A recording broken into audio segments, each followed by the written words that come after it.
For those of you that are out there feeling sadness and feeling a little bit directionless,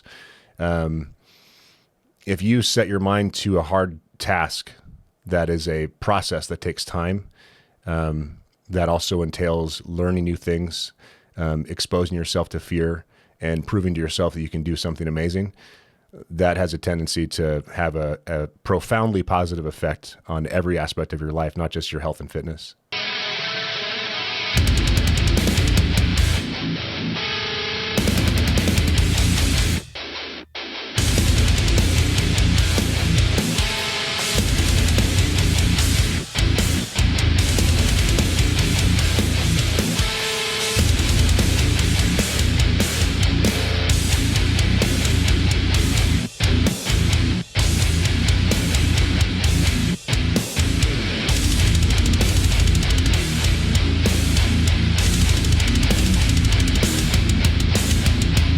Today we're here with Jordan Burnett. It's Burnett, right? Not Burnett? Right. Burnett from Starting Strength Dallas, Starting Strength coach, one of Brent Carter's guys. Just did an interview with Michael Jones. So we're featuring a few of the guys from the DFW crew. We featured a bunch from the Houston crew. So you all will get to know the coaching staff of these gyms a bit better. Jordan is a lot like me. Jordan was a 6 foot plus, well, still is a 6 foot plus tall fella, and was exceptionally skinny. Rip would refer to people of our stature prior to Starting Strength as tiny insect of a man. He'd call me a tiny insect of a man.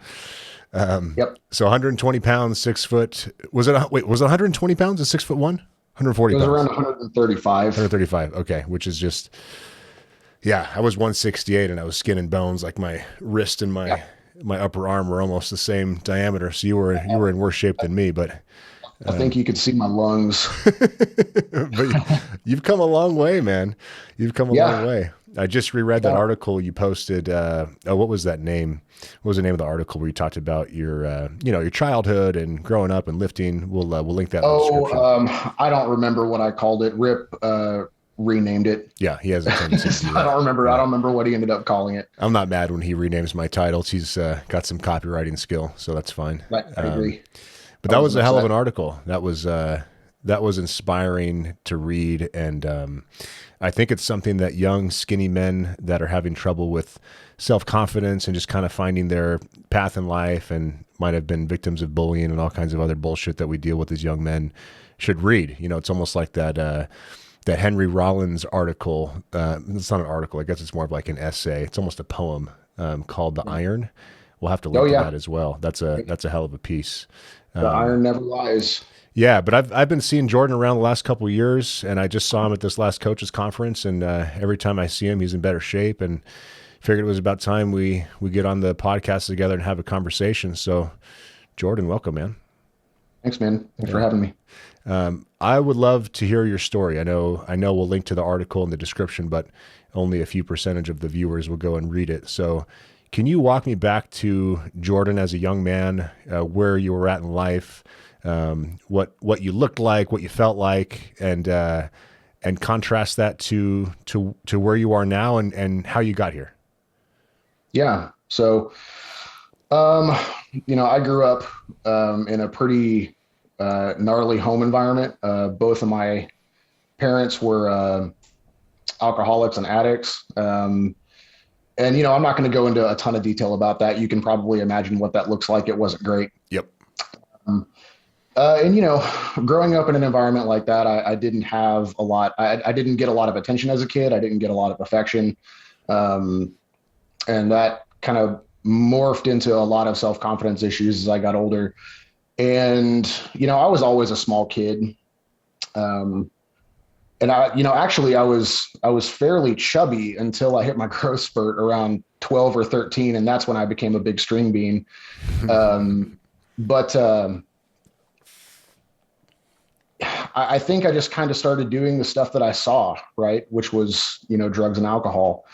Again, I'll spare all the nitty gritty details, but it got really bad really fast. I overdosed in, what was it, 2011 in February of 2011 on a combination of alcohol and Xanax. And I almost died. And that's why I was so small. I shouldn't have been as small as I was, but I was so small because, I mean, the substance abuse is probably the most catabolic thing that you can do to yourself. It literally eats your body. So, I found myself in this spot of I got clean when I was 18 years old, of never really having had any confidence or self-worth or goals or aspirations, right? So, I got clean, which was great. It saved my life. And, I started to get involved in a 12-step program, and that changed a lot of things for me. But I never really gained any sense of direction. And I think that I've heard a lot of people talk about this. Nick has talked about it. Rip has talked about it, about how our physical existence is so inherently tied together with our mental and emotional health. And I really didn't understand that until I started this process. And I got into this process about the same as everybody else does. It was actually a buddy of mine who dragged me into it. He wanted to start going to the gym. And so I tagged along kind of begrudgingly. I had never really been into lifting weights or fitness of any kind. I played football briefly and poorly in high school. And that's a pretty brief exposure to that. So, he took me to the gym and, it was fun. It was more fun for the social aspect of it. I was kind of hanging out with my friends. And I really don't know when the switch got flipped, but I started to enjoy it. I started to like I started to like putting in X amount of work and getting X amount of result. It was a one-to-one relationship, which is, something I had experienced before, but maybe not in such a, what's the word I'm looking for? Like a tangible degree. So, and, like a lot of other people, I was spinning my wheels for a really long time, just kind of doing the bro stuff, things you read in magazines, things you find on the internet. And I remember I've been doing that for several months. And I remember sitting down one day, looking in the mirror and like my arms still being really, really skinny after however many months of trying to get bigger. And I was like, man, this should not be this complicated. And I remember sitting down and typing into Google, simple strength training program. And starting strength came up, and the rest is history. So, I did my first LP and, I did GoMad, I did it all. So, and by the way, a gallon of milk a day is difficult. It's difficult to do. I mean, when I first started, I think I was eating at least 5,000 calories a day, probably more. Yeah. But I read, I devoured the material. I mean, I was obsessed with it. I bought the books, I read the books. And I just got it, again, I fell in love with the process, that really positive feedback loop of doing a thing and getting the result for that thing, was something that I had never experienced like that before. And I remember at a point where like I'd start to go around my friends and family and they would look at me and be like, you look different. What are you doing? And it wasn't just that I was bigger, right? Like it was the look on my face, right? It was how I carried myself. People notice that stuff. And like people treat me differently now, right? They treat me differently than they used to. And because I think whether I try to or not, I think there's an air of confidence that comes with being big and strong. And a presence. Yeah, absolutely. Yeah, for sure. And really it's kind of without even trying, which is kind of cool. Just, coming from the place that I came from, it's not something that I really have to think about much these days, which is really neat, The stuff you go through as a kid, if it's rough, can make you a shell of yourself to an extent. It can make you fearful of interacting with other people. It can make you feel small and unimportant. I remember as a kid, I was too insecure to walk through the mall without just this overwhelming feeling of self-consciousness, you know? Yeah. And it wasn't just a size thing, it was just psychological based on the stuff that I'd been through when I was young. And I don't know if you feel this way, as far as, you know, I don't know if you feel the same way that I do, but once I went through the process of getting stronger, I had already developed some psychological fortitude, and I'd proven to myself in my 20s that, you know, I can accomplish things, and I have qualities and traits to be proud of. But then when I went through the process of getting stronger, people started treating me differently, just like you said. And, people were more attracted to me, and not in any kind of like a romantic way, but just my presence was more attractive. I would get more positive interactions from others. And I feel like in life and training, in psychological health, there's like, you're either moving forward or you're regressing. You know, it's either progress or it's atrophy. And the nice thing about everything we're talking about now is it is a positive feedback loop that keeps building on itself. The stronger you get, the more confidence you get, the further along you get in life, the more positive interactions you have with other people, the more you prove to yourself that, however life was presented to you as a kid, however negative that may have been, you can escape that, you can grow past that, and you can become your own person and define your own destiny.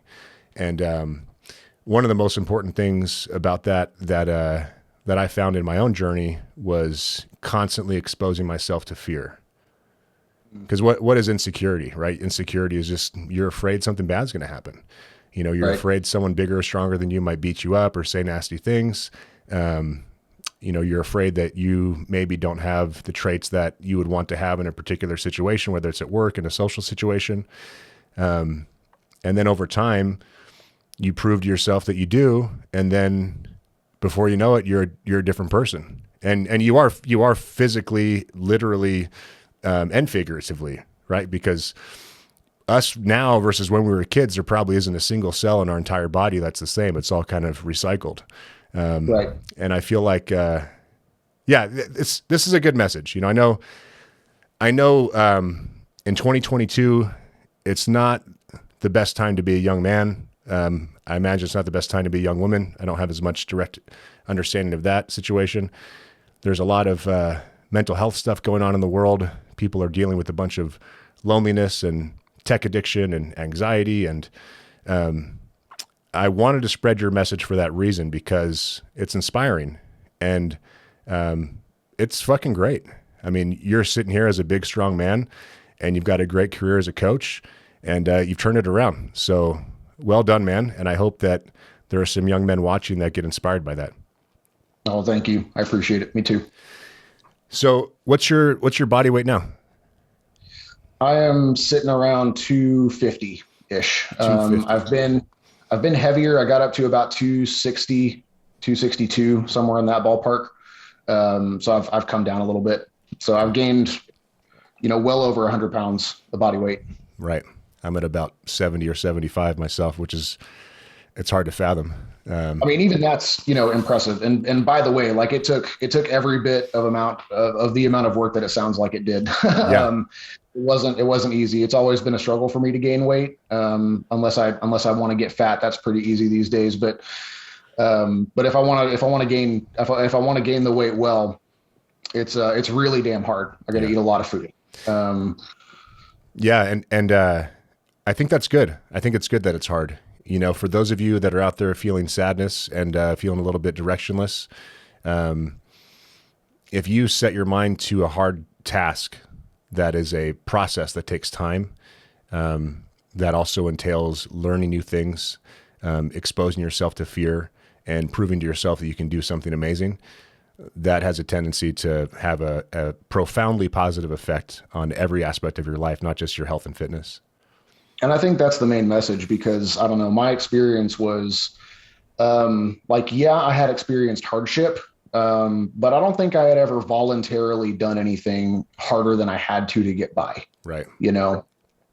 And like, man, when when you're under a heavy squat and it's the last rep of the set, and and everything in your body and your brain is screaming at you to rack it that you can't do it, and you make yourself do it anyway, and you finish it, like something happens to your brain. Yeah.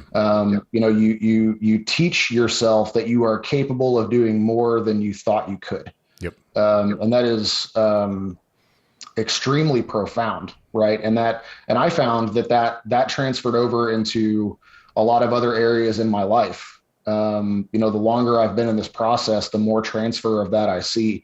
I mean, man, I didn't have a work ethic before I started training. I didn't know how to work hard. I always used to tell people that, you know, I had to work hard to work hard.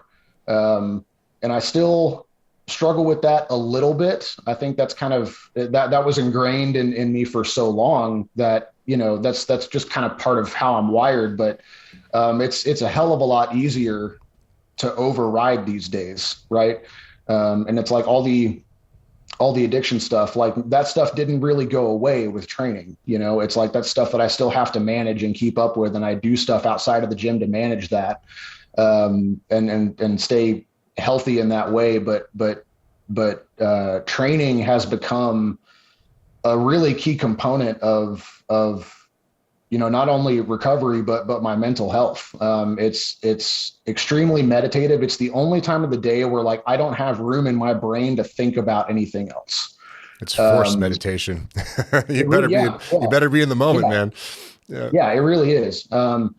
So I mean, lifting weights and training has done a lot to keep me clean over the years. It really has. It's been a huge component for that. Like, I don't know where I would be without it. Yeah. And man, even if that wasn't the case, like, and there's a line in the beginning of the Blue Book that I love that really jumped out to me when I read it for the first time. And it was, I'm paraphrasing. It was something like, you know, a strong person is always going to be happier than the weak person, like all other things being equal. Yeah. And I like, man, I've lived it. I can say that that's true for sure. 100%. And we might do that quote on a shirt someday, because it's a good call. Yeah, it's a good call, although it can seem a little bit confrontational to people that are not strong. And just like our stronger people are harder to kill message, that message is not intended to shit on anybody. That message is intended to say, strength is not, I mean, you are born stronger or weaker based on your genetic endowment, but maximizing that genetic endowment through the process of strength training is something that anybody can do. And it's a process that's worth going through.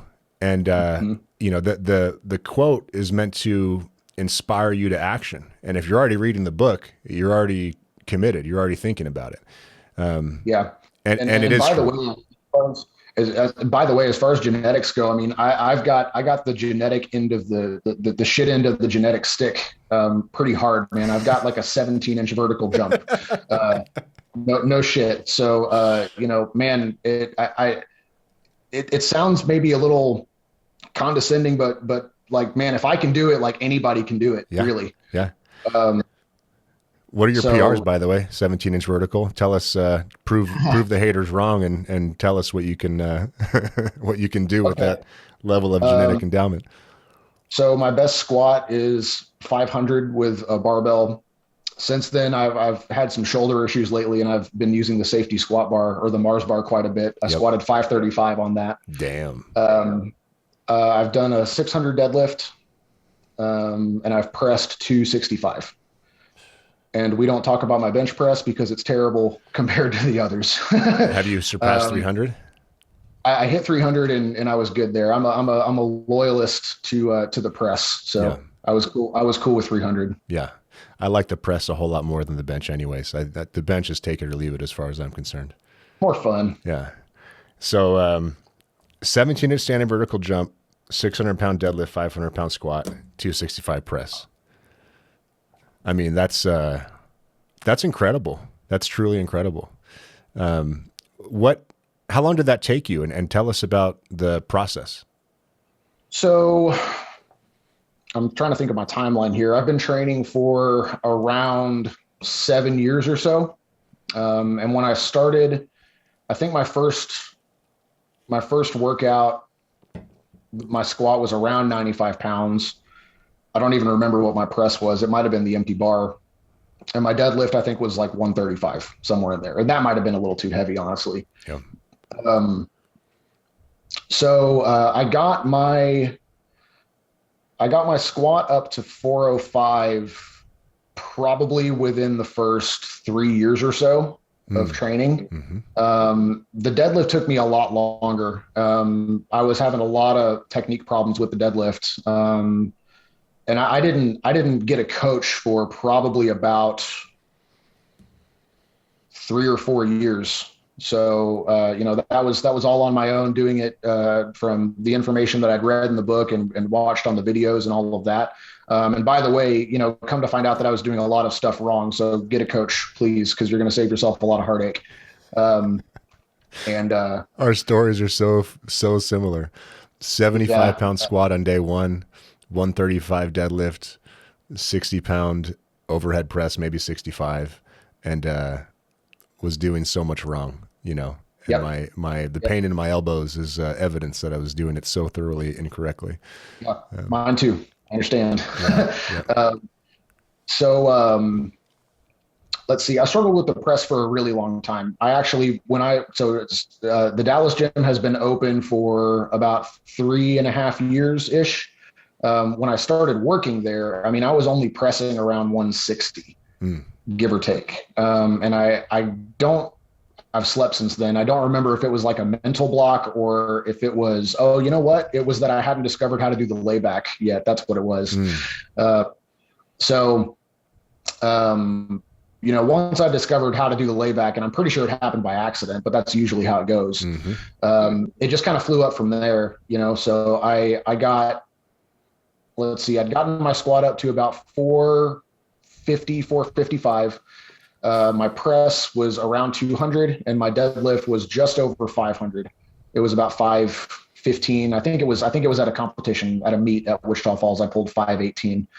And that was, since then, I got on TRT, which was another big thing. I was feeling like absolute garbage. I was actually training for the Olympic lifting meet that happened at Wichita Falls a couple of years ago. And it beat the shit out of me. It was a totally different animal than anything that I had ever done. I expected it to be not easy, but maybe not as stressful because the weights are a lot lighter. And it's like, yeah, maybe, but just the amount of work is ridiculous compared to what I was used to. And it's all dynamic too. So, it was a lot more stressful than I thought it would be. And it beat the hell out of me.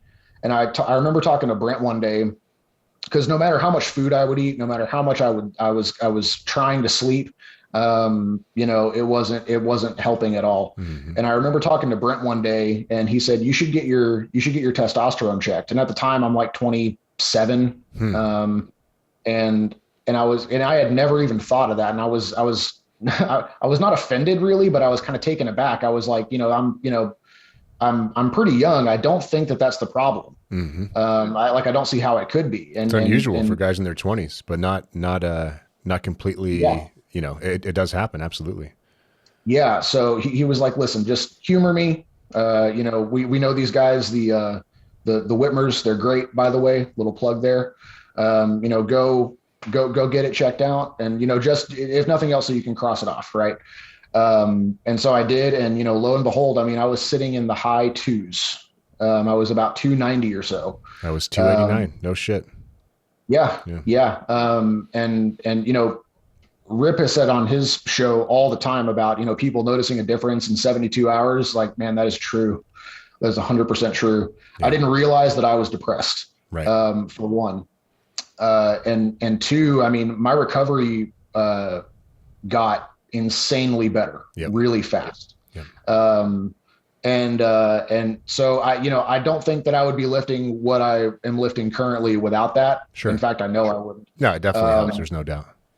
Yeah. And it's been a total game changer. So after that, that's when I got the rest of my lifts up to what they are now. But you hit the 500, 400, 300, 200 plus with depressed levels of testosterone from substance abuse and whatever else you put your body through as a young man. Is that right? Yeah, I hadn't hit the 300 yet, but I'd hit all of the others. Oh, 300 on the bench. Yeah. Yeah. Yeah. Because the But haters I will was say close. that, well, it's just, any program works with testosterone. It's like, well, no, that's not the Right. point here, guys. Let's make the, Yeah, let's make the I got distinction. most of the way there without it. Yeah. Yeah, I got probably, I don't know what the percentages are, but I got most of the way there without it. I think I was sitting around 275, 280, somewhere in that ballpark on my bench press before the TRT. So it can be done. And I just want to be clear, since there are young men listening, I do not condone the use of testosterone unless you have a problem to solve, And Steph, Rick's 100%. partner, is a pharmacologist, and she's got a she's anti-drug for the most part, which I think is probably a good position to be in, because once you start messing with these systems, we can theorize and hypothesize about what happens and what doesn't happen systemically and by using whatever drug over a long period of time. And ultimately it's you're taking some level of risk, even if the risk is unknown. And so I just want to be clear that starting strength is the answer if you want to get big and strong. Separately from that, if you have a hormonal issue, then, you can look into that and potentially solve the problem. But there's no free lunch. There's nothing that only has upsides. There's a downside to everything, as I say. So keep that in mind. And yeah, I can't stress enough. If you're a young man thinking about turning things around, the place you start is with the barbell. And the reason why Brent asked you that question about your hormones is because we do see this all the time, and we're seeing low testosterone among men. It's almost epidemic level type stuff. Like, Yeah, I mean, I'm definitely, I fall into that generation for sure. yeah, and I don't know if it's the plastics that we're exposed to, or environmental toxins, or just the fact that we're connected to screens all day and aren't outside in the sun doing physical stuff. I'm not sure what the reason is for the declining levels, but it's absolutely occurring. But yeah, get under the bar, get strong, do the program, and that is all you need for the vast majority of people. If you happen to be in a situation where you've got other health problems and you need to, I guess there's the first three questions that Rip asks, then there's almost a fourth question, isn't there? But it's kind of the thing you do last, not the thing you do first. So I just want to make that very clear. So now you're at Starting Strength Dallas, and what's your role over there? What are you doing? Are you a staff coach? Yep. Staff coach. I coach all of the morning classes. So I'm there Monday through Saturday doing all the morning stuff bright and early at 5:30 a.m. Which I love, to be honest with you.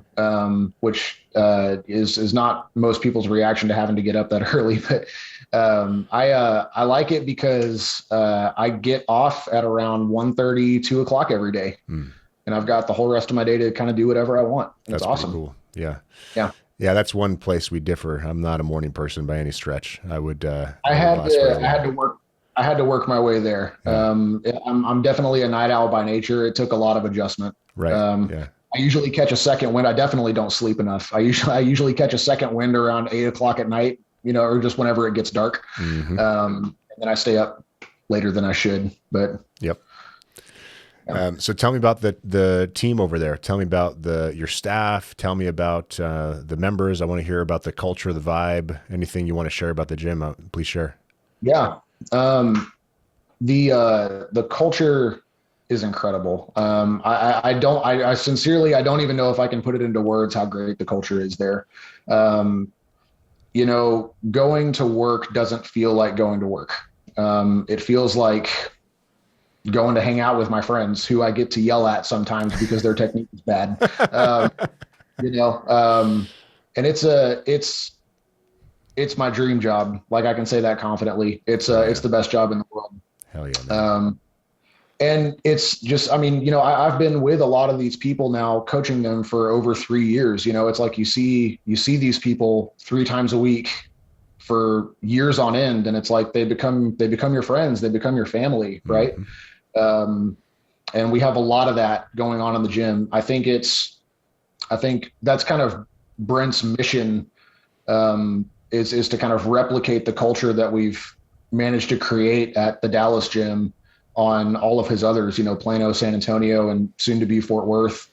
Yeah. And, I mean, I hope we do, because the Dallas culture is just amazing. The staff is amazing. Let's see, there's me, there's Jane. She coaches the evening classes. Brent coaches as well. And then we've got a couple of apprentices. All of them are great. All of them are great. I love working with all of them. I did a lot of work for corporations before I got this job, right? Like a lot of desk jobs, things like that. And I've never worked for a company that actually cares about its employees. And like by care, I don't mean like, have like a celebratory lunch once a year in the break room, sort of a care, right? Like Office Space with a cake or something.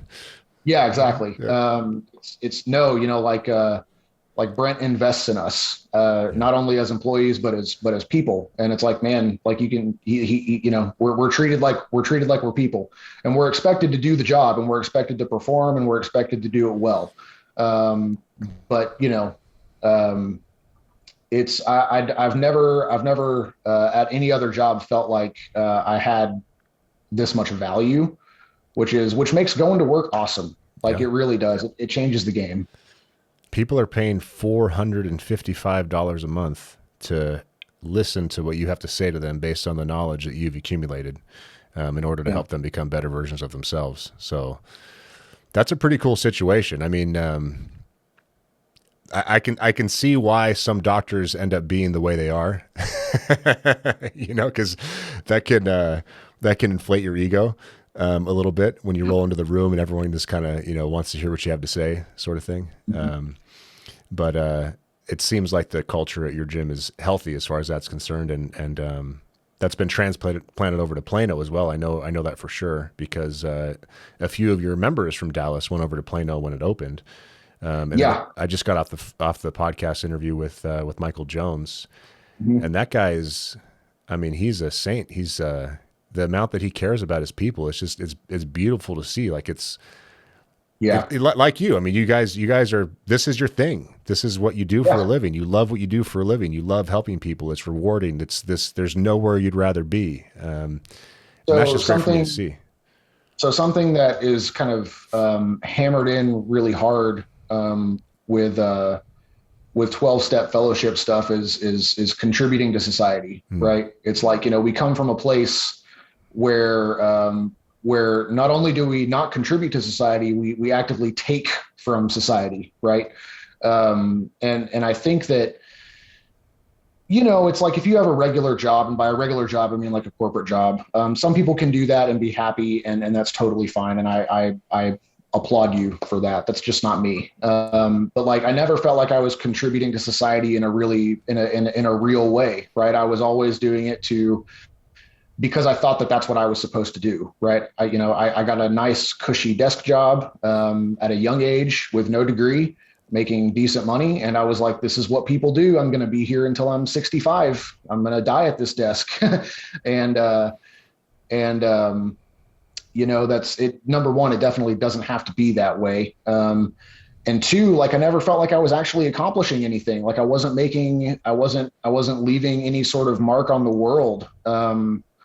And it wasn't until I started training that I found out that that's something that I kind of wanted to do to begin with. But when I got into coaching, it's like, again, from a coaching perspective, that's also a really positive feedback loop, and it happens quickly, right? Especially with this process, because of how fast it works and how well it works. It's like, man, I get to contribute to society in a real way. I mean, and there are other coaches that have been doing this longer than me that have had, more touches on this stuff than I have. But man, I've gotten a lot of people stronger. And I've improved a lot. I've helped to improve a lot of people's lives. And by the way, like, my job is easy. I stand there and yell at you and tell you what to do. The people that are doing the lifting are the ones that are doing the actual work.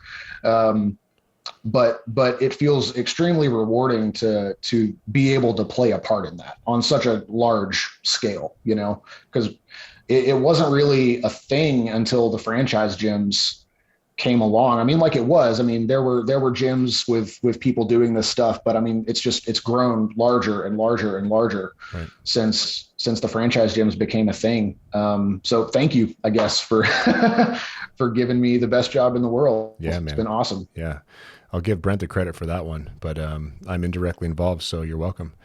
Yeah, I mean, I knew this thing had to be spread to more people, and I know how to organize people and resources to grow things.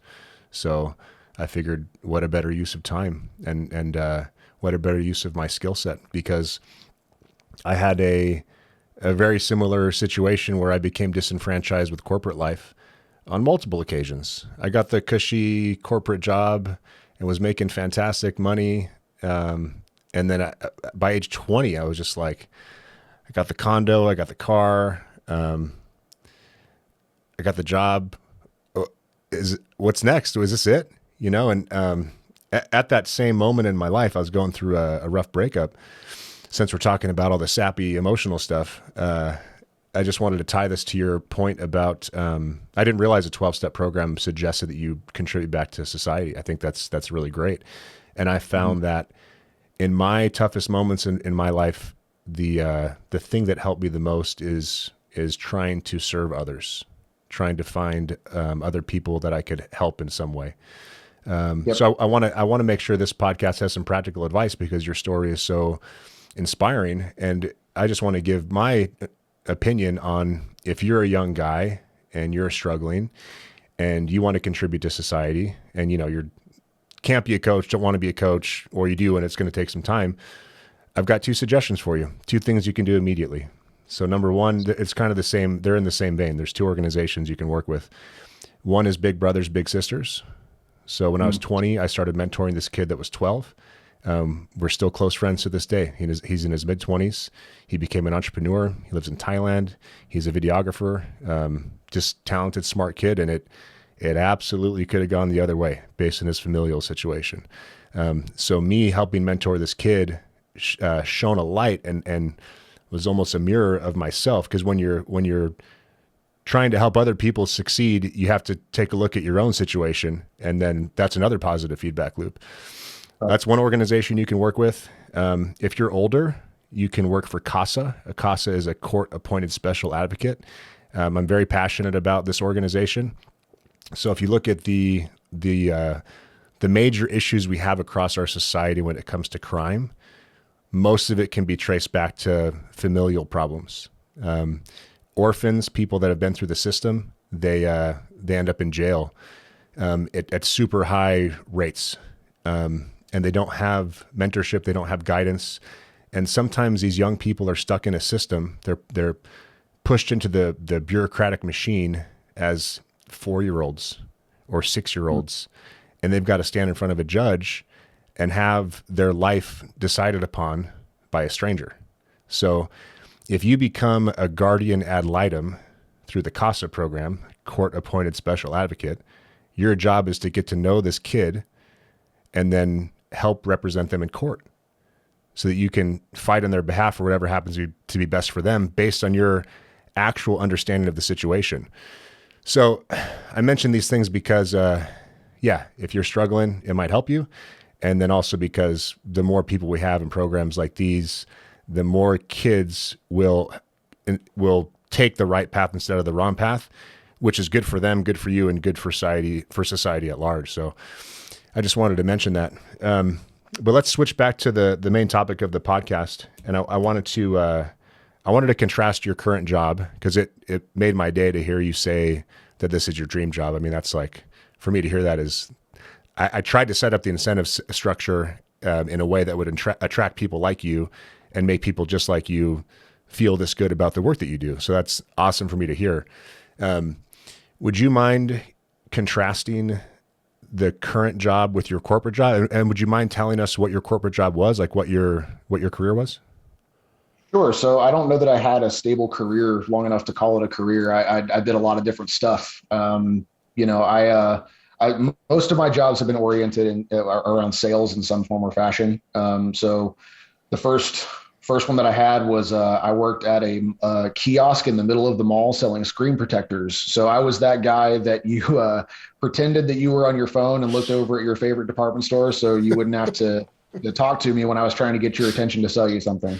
And you talk about getting an introvert out of his shell, man, that'll do it. This is the most uncanny conversation. I no shit had the same job, but I was selling cell phones. Really, that's awesome. So yeah, I mean, and so you know how fun it was then. Oh yeah, it was good for me though. Yeah, I agree. So I did that for a little while. The big corporate job that I was talking about, I worked in auto finance. I worked for a subprime lending company. Yes, right. So most of my jobs that involve sales that I've had have felt very snake oil to me.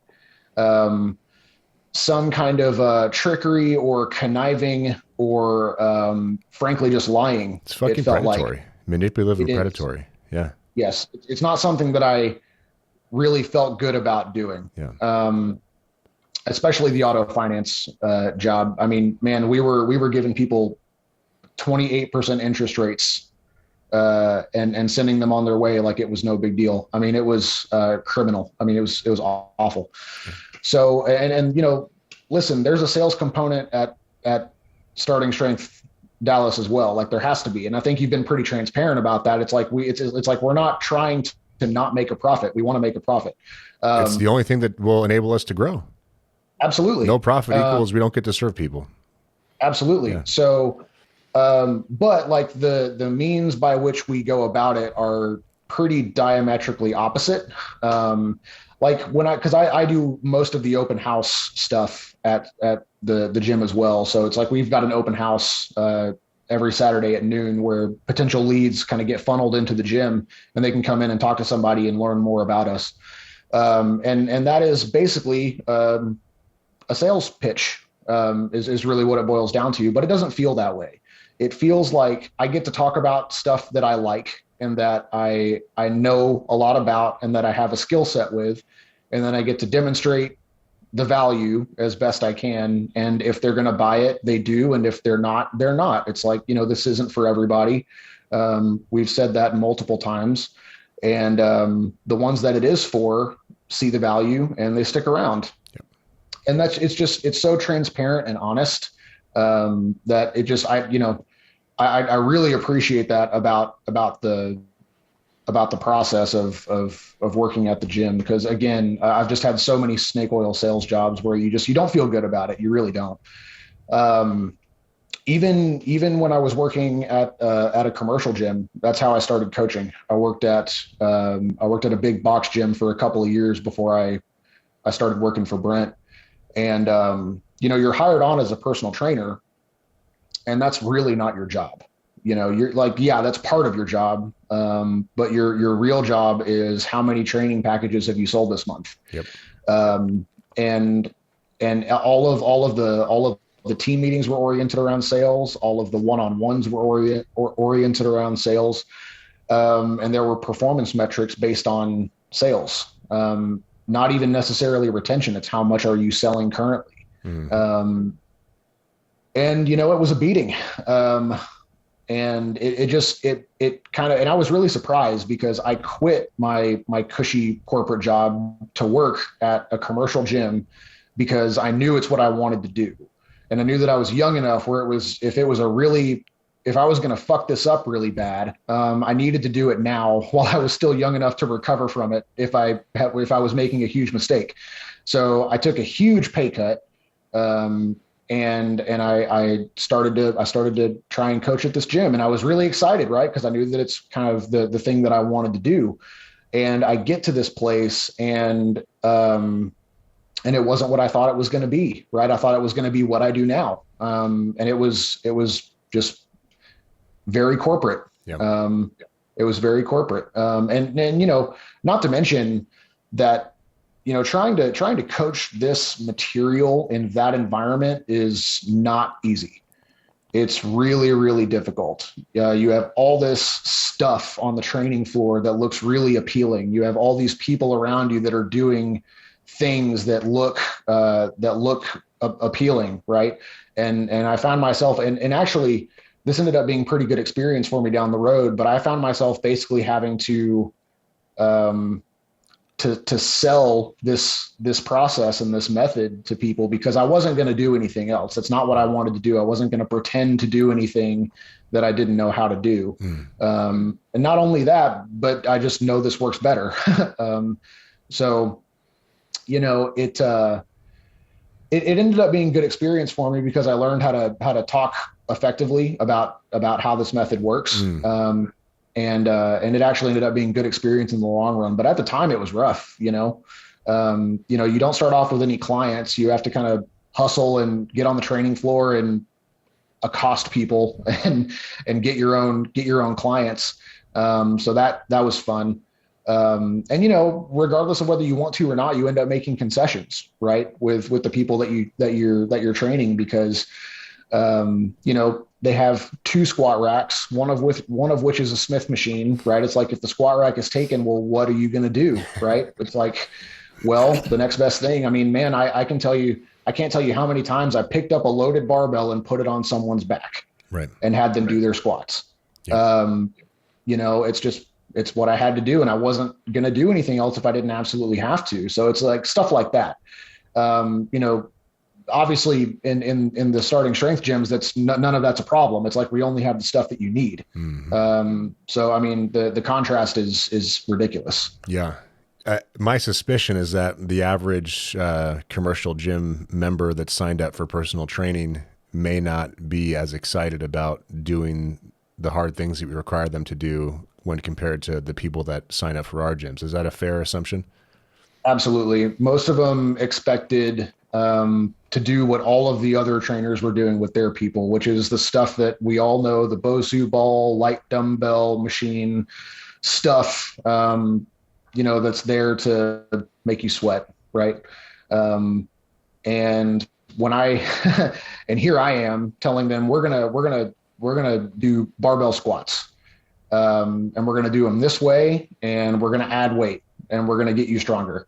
And a lot of people didn't stick with it, right? Because, again, it's just the environment was kind of working against me there. You see a lot more people stick around at the starting strength gyms for sure. Yeah. They're already bought in. Yeah. I want to go back to what you said about sales, because I've been in or around sales for my entire career.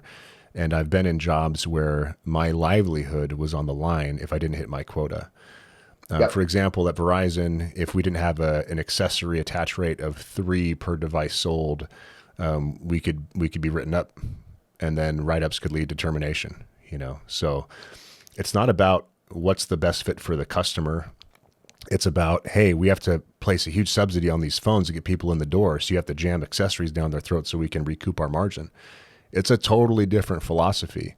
And it's kind of gross, I remember we had phones that were $30, but the tag said it was $80, and it included a $50 accessory pack.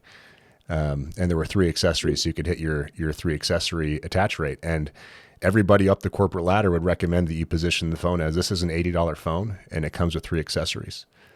And then the FTC got involved and prevented Verizon from doing that. And that just goes to show you where their mind's at and their philosophy and their culture. So I still give the sales training to new franchise owners. And I basically open up the training by saying, we don't do traditional sales. The word sales is it's too loaded. Nobody likes being sold to. The best salespeople in the world don't have to sell anything. They have a valuable product or service, and it's just a matter of asking the right questions to determine if it's a good fit for you or not. And if you're just trying to force it to make it a good fit, then you're being a sleazy, manipulative sales guy, and you're thinking about yourself. You're not thinking about the person on the other end of the transaction. But if instead you ask the person questions because you want to understand their situation, because you're genuinely interested to determine if you can help them or not only is that the more ethical thing to do, but people appreciate the hell out of that. I've said it a million times before. Nobody likes the fucking gym sales guy behind the desk at 24 Hour Fitness. I mean, I went into an LA Fitness when I was living in Orange County, California, asked if I could sign up, and the guy wanted me to come around to his desk and sit down and show me some paperwork. I was like, my man, I don't have patience for this. I just want to know what the monthly price is. I want to know what all your catches are, all your terms, this and that. Can you just give me the simple, straightforward answer? And then I can give you my credit card, and then I can go train. And he wouldn't let me do it. He wanted to go sit me down, and I left. Yep. I left.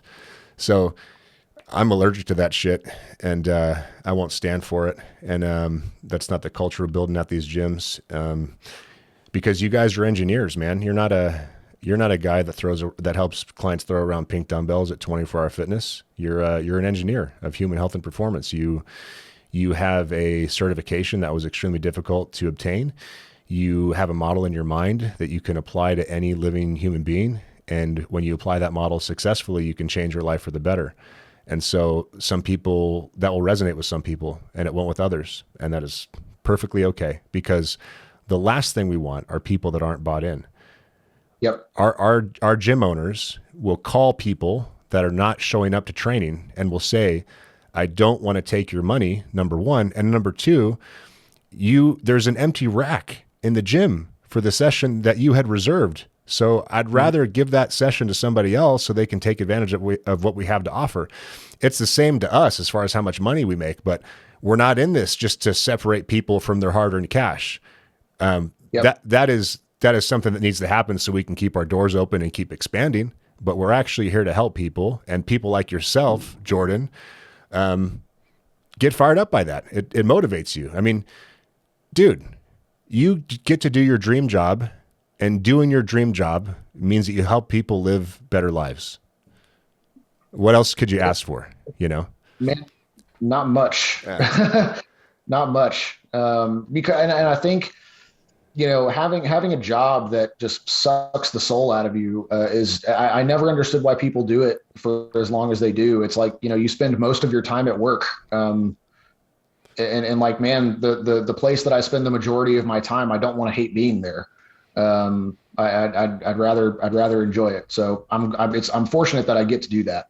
And it's funny you mentioned that, because I use that exact same line in the management and this is the hiring and selection training that I give to new franchise owners. And in that, I tell them, the people that you select for your team, you will likely spend more time with than your spouse. So don't rush into hiring people. Take your time. Right. Get to know these people. Make sure your values align. Understand what motivates them. Understand why they want this job. Get to know whether or not their standards and their work ethic matches yours. Make sure this is someone that you enjoy hanging out with. The last thing you want to do is escape the shackles of corporate life, open up your own business, and then be like, oh, I got to interact with this fucking guy when I get to work. If that happens, that's your fault. Right. You're the leader. You set the tone. You decide who gets hired. So I always recommend that people hire slowly and fire quickly for that reason. Yeah. And I can say that I don't work with anybody that does that or that feels that way to me. Right. And it's funny that you were talking about the sales process earlier, people coming into the gym. It's like, it's almost, they think they're interviewing me, but I'm interviewing them too, to see if it's a good fit. And I've told people before, this might not be a good fit for you. Cause like, we're not in the business of taking people's money. If they don't find the value in it, and for people that I don't think are going to find the value in it, like truly, then we're not for them, and that's okay. Yeah. And not only is it okay, it's okay to tell them that to their face. Sure. And I think that's part of why the culture at Dallas is so good, is because, we've,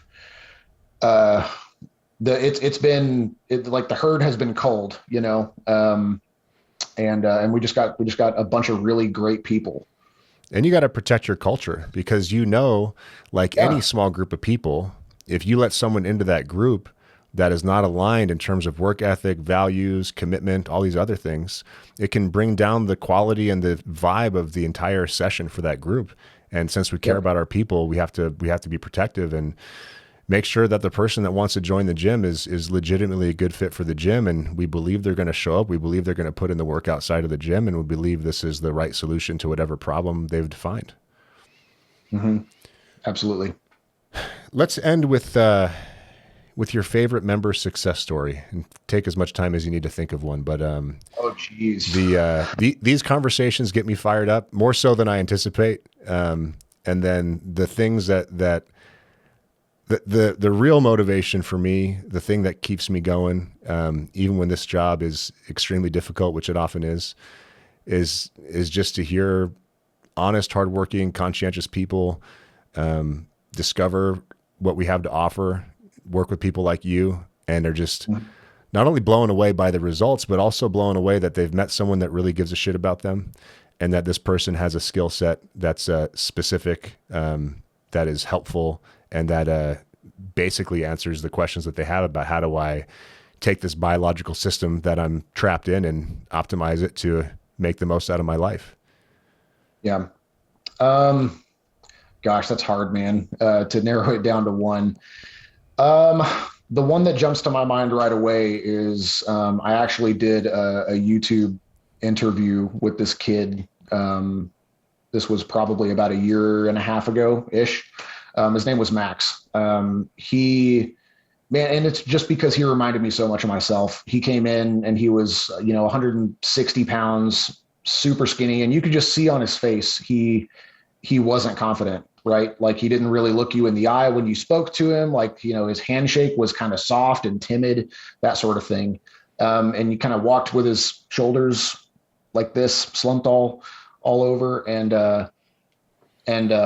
gosh, I mean, he started off, he was weak. He was, kind of around the same numbers that I did, around 95 pounds for a squat, maybe a little less. You get the idea. And he was with us for almost a year, and then his job took him elsewhere, so he's not a member anymore. But he got his squat up to just under 400 pounds for reps, and we took his deadlift to, I think at that point he was doing rack pulls for his heavy pull. It was somewhere in the low to mid fours. He was pressing right at 200. I remember he had a 200 press right before he left. And he was benching in the high twos, and man, he was a different human being by the time he left. Again, he was, man, it makes such a difference when you see somebody and you go up and you speak to them and they look you in the eye and they shake your hand and it's a firm handshake and they're standing up like this tall with their chest out and their shoulders back. Yep. I mean, people, and that's why I said at the beginning that people treat me differently, is because I kind of do those things now without even having to think about it. Yeah. And so was he, right? It was such a profound change. And like, man, his tone of voice changed. It was like he had sparkle in his eyes again, man. It was great. Hell yeah. And he gained, by the way, a good 70 pounds of body weight in like a short period of time, like 5 or 6 months. And he looked like a linebacker by the time he was done. And it was just really, really cool. I saw a lot of me in him. So that was really neat. I remember the first time someone came up to me and asked me a question that reminds me of what you just said. I was in a hotel lobby and someone said, "Are you on a rugby team or something?" I'm just like, and I was brand new to being bigger and stronger, right? And I was still like a little skinny guy in my head, and I was just like, man, to be perceived in that way by a stranger that's definitely where I'd rather be than be perceived as a what'd you call it, a string bean? Yeah, as a string bean. I've had people that I'm meeting for the first time outside of anybody I know in my we'll call it my gym life, right? That like have thought that I do like a bodyguard work for a living, or like that I'm a bouncer, or something like that. And I was like, oh no, not even a little bit. It's like the farthest thing from what I do. But it's like, man, people think that about big strong people. It's kind of it still blows my mind that I look like that. It's pretty neat. Yeah. Another quick anecdote for you. At a music festival, I'm walking through the security line, and I'm walking through, and then it's the spot where you have to get checked by security. And the security guy like points at me, and I think he was saying like, are you security? And then we clarified that I wasn't, and then he just started asking me about my lifting program and stuff. And I had a water bottle in my hand, and he just let me through. He's not supposed to do that. He was totally distracted because he was, he's on the same journey. It's just kind of cool to share that camaraderie. By the way, one last point about the posture. The posture thing, I think, comes from confidence and walking taller, like the Jordan Peterson stuff, right? But I think I got that.